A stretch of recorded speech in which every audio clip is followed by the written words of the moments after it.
শ্রীমদ্ভাগবত গীতার সাংখ্যযোগের 46তম শ্লোক। ইয়াবনার্থ উদপানে সর্বৌত সংপ্লুত দকে ত্যাবন সর্বেষু বেদেষু ব্রাহ্মণস্য বিজানত। ক্ষুদ্র জলাশয়ে যে সমস্ত প্রয়োজন সাধিত হয় সেগুলি বৃহৎ জলাশয় থেকে আপনা হতেই সাধিত হয়ে যায়। তেমনি ভগবানের উপাসনার মাধ্যমে যিনি পরব্রহ্মের জ্ঞান লাভ করে সবকিছুর উদ্দেশ্য উপলব্ধি করেছেন, তাঁর কাছে সমস্ত বেদের উদ্দেশ্য সাধিত হয়েছে। এর তাৎপর্য হল, বেদের কর্মকাণ্ডে যে সমস্ত আচার অনুষ্ঠান ও যাগযজ্ঞের বিধান দেওয়া আছে তার উদ্দেশ্য হচ্ছে জীবকে ক্রমশ আত্মতত্ত্বজ্ঞান লাভ করতে উৎসাহিত করা। ভগবদ্গীতার ৫ম অধ্যায়ের ৫ম শ্লোকে স্পষ্টভাবেই বলা হয়েছে, বেদ অধ্যয়ন করার একমাত্র উদ্দেশ্য হচ্ছে সর্বকারণের কারণ ভগবান শ্রীকৃষ্ণকে জানা। এভাবে আমরা দেখতে পাই আত্মতত্ত্ব জ্ঞান লাভ করার অর্থ হচ্ছে ভগবানের সঙ্গে আমাদের নিত্য সম্পর্ক উপলব্ধি করা। ভগবদ্গীতার ৫ম অধ্যায়ে ভগবানের সঙ্গে জীবের সম্পর্কের ব্যাখ্যা করে বলা হয়েছে, জীব হচ্ছে ভগবান শ্রীকৃষ্ণের অবিচ্ছেদ্য অংশ। তাই জীবের একমাত্র কর্তব্য হচ্ছে ভগবানের সেবা করা, তার অন্তরের শাশ্বত কৃষ্ণ ভাবনা জাগিয়ে তোলা। এটাই হচ্ছে বৈদিক জ্ঞানের চরম সত্য। শ্রীমদ্ভাগবতে তার সমর্থনে বলা হয়েছে, অহবত শাপচহত গরিয়ান যজ্জিবাগ্রে বর্ততে নাম তুদ্ভম তে পুস্তপস্তে জুহুবঃ সন্নুরার্যা ব্রহ্মানুর্চরণাম গৃণন্তি ইয়তে। হে ভগবান, নিরন্তর যিনি আপনার নাম কীর্তন করেন, তিনি যদি চণ্ডালের মতো নিজ কুলেও জন্মগ্রহণ করেন, তবুও তিনি অধ্যাত্ম মার্গের অতি উচ্চ স্তরে অধিষ্ঠিত। এই প্রকার মানুষ বৈদিক শাস্ত্রের নির্দেশ অনুসারে বহু তপশ্চর্যা করেছেন এবং সমস্ত পুণ্য তীর্থে বহু স্নান করে তিনি বহুবার বেদ অধ্যয়ন করেছেন।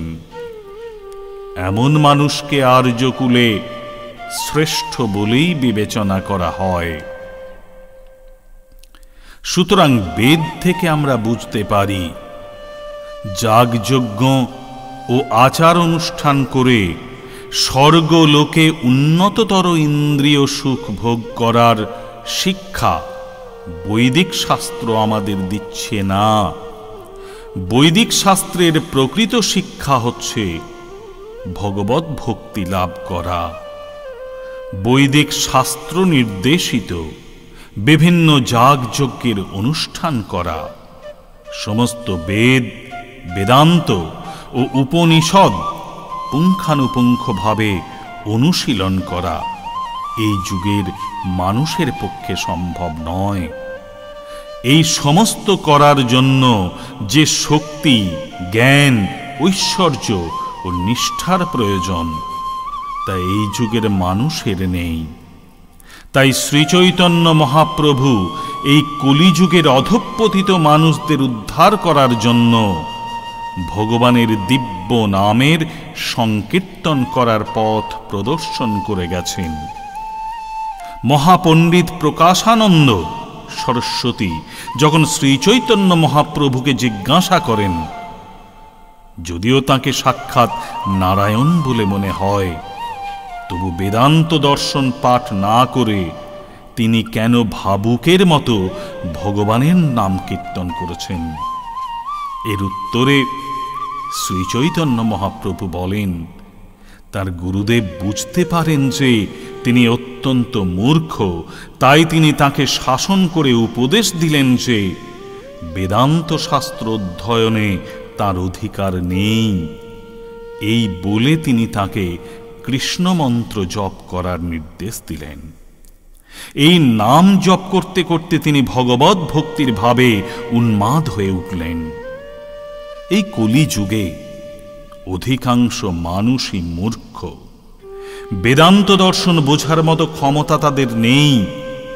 তাই ভগবান বেদান্ত দর্শনের সার মর্ম ভগবত ভক্তির বার্তা বহন করে এনে এই ভক্তি লাভ করার পথ প্রদর্শন করে গেলেন।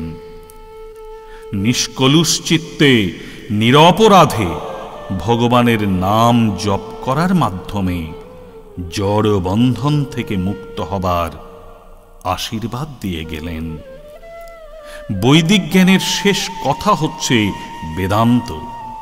ভগবান শ্রীকৃষ্ণ এই বেদান্ত দর্শনের প্রবক্তা। যে মহাত্মা নিরন্তর ভগবান শ্রীকৃষ্ণের নাম কীর্তন করে অসীম আনন্দ উপভোগ করেন, তিনি হচ্ছেন প্রকৃত বেদান্ত তত্ত্ববেত্তা। কারণ সেটিই হচ্ছে বৈদিক অতীন্দ্রিয় তত্ত্বের চরম উদ্দেশ্য।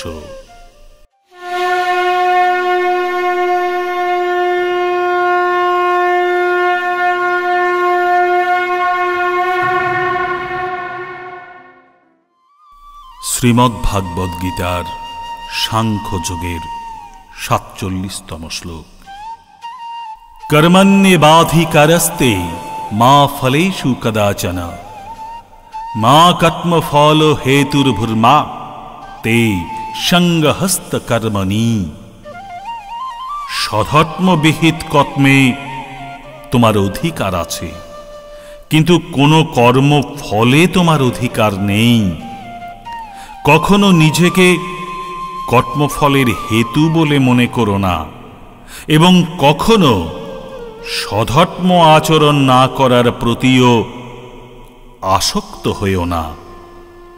এর তাৎপর্য হল, এখানে আমাদের তিনটি জিনিস সম্বন্ধে বিবেচনা করতে হবে। ১. কর্তব্য কর্ম। ২. খেয়াল খুশি মতো কর্ম। এবং ৩. নৈষ্কর্ম। কর্তব্য কর্ম হচ্ছে প্রকৃতির তিনটি গুণের দ্বারা বদ্ধ অবস্থায় জাগতিক কর্ম। খেয়াল খুশি মতো কর্ম হচ্ছে শাস্ত্র অথবা গুরুদেবের অনুমোদন ব্যতীত কর্ম, এবং কর্তব্য কর্ম সম্পাদন না করাকে বলা হয় নৈষ্কর্ম। ভগবান অর্জুনকে নিষ্কর্মা না হতে উপদেশ দিয়েছিলেন। তিনি তাকে বলেছিলেন, কর্মফলের প্রতি আসক্ত না হয়ে তার কর্তব্য কর্ম করে যেতে। কারণ মানুষ যখন তার কর্মফলের প্রত্যাশা করে, তখন সে কার্যকারণে জড়িত হয়ে জড় বন্ধনে আবদ্ধ হয়ে পড়ে। এভাবেই সে কর্মের ফলস্বরূপ সুখ অথবা দুঃখ ভোগ করে। কর্তব্য কর্মকে আবার তিনটি ভাগে ভাগ করা যায়, যথা বিধিবদ্ধ কর্ম, সংকটকালীন কর্ম ও আকাঙ্ক্ষিত কর্ম। কোন রকম ফলের প্রত্যাশা না করে শাস্ত্রের অনুশাসন অনুসারে বিধিবদ্ধ কর্তব্য কর্ম হচ্ছে সত্য গুণের কর্ম। ফলের প্রত্যাশা করে যে কর্ম করা হয় তা সত্য, রজ অথবা তম যে গুণের প্রভাবেই করা হোক না কেন তা অশুভ। কারণ ফলের প্রত্যাশা করা মানেই কর্মবন্ধনে আবদ্ধ হওয়া। কর্তব্য কর্ম সকলকেই করতে হয়, কিন্তু কোন রকম ফলের প্রত্যাশা না করে নিরাসক্তভাবে সেই কর্ম করতে হয়। এই প্রকার ফলের আশাহীন কর্তব্য কর্ম নিঃসন্দেহে মুক্তির পথে চালিত করে। ভগবান তাই অর্জুনকে উপদেশ দিয়েছিলেন, ফলাফল না ভেবে নিরাসক্তভাবে যুদ্ধ করে তার কর্তব্য কর্ম করে যেতে। তার যুদ্ধে যোগ না দেওয়াও ছিল অন্য এক প্রকারের আসক্তি। এই প্রকার আসক্তি কাউকে মুক্তির পথে চালিত করে না। হ্যাঁ বাচক অথবা না বাচক যে কোনো প্রকার আসক্তিই বন্ধনের কারণ। কর্তব্য কর্ম থেকে নিষ্কর্মার মতো বিরত থাকা পাপ। তাই কর্তব্য বোধে যুদ্ধ করাই ছিল অর্জুনের পক্ষে মুক্তির একমাত্র শুভ পথ।